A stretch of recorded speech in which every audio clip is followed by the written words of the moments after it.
Saan ba pwedeng gamitin ng suka? Eh di sa iba't ibang putahe. Pero dito sa Bukidnon, ibang karne raw ang matitikman. Hindi baka, hindi baboy, at hindi rin manok, biyeros. Ano kaya ito? Balita ko kasi tumatalon daw. Amoy adventure para sa panlasa at sa tiyan. Hihi!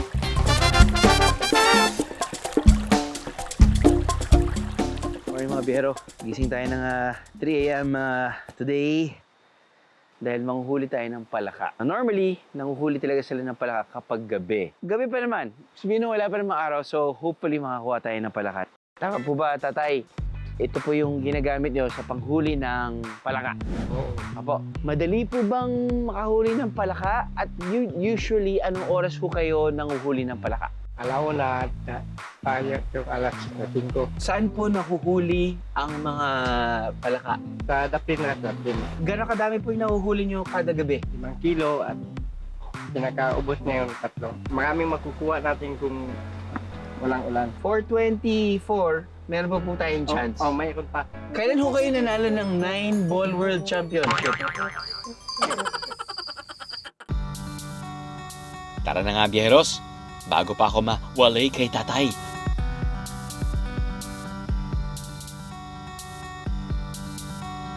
Ang tanging armas na bitbit namin ni Tatay Esme, headlamp at net.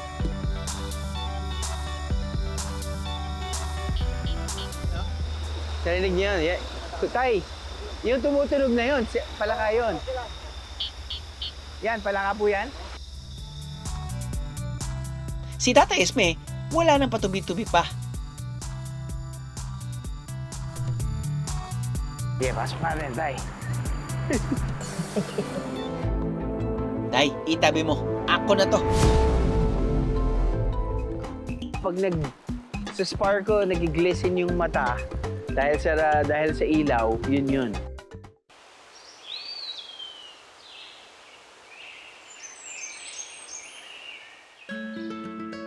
Pagputok ng araw, sagot na namin ni Tatay Esme ang mga putahing madalas iluto sa mga palaka o baki kung tawagin nila.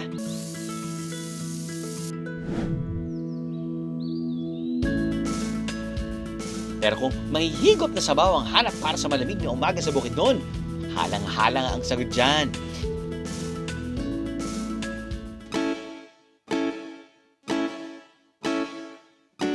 Iniiyaw muna ang mga baki. Saka pakukuluan sa luya, sibuyas at maraming sili. Tinawag itong halang-halang dahil napakaanghang.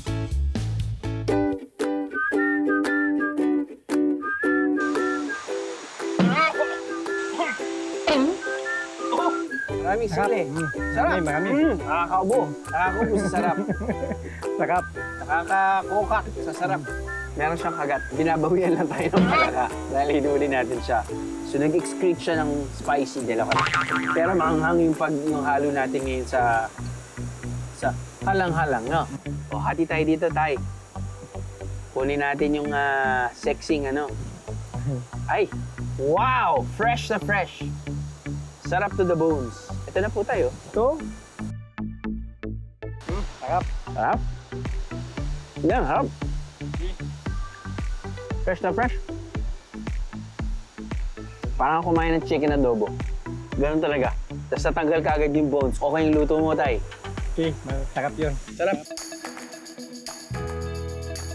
3 dekada nang kilala si Tatay Esme sa pagiging veterano sa panguhuli at pagbebenta ng baki. 700 pesos kada kilo niya ibinibenta ang mga ito. At madalas, umaga pa lang ang paninda sold out na agad. I am the meeting this biyahe.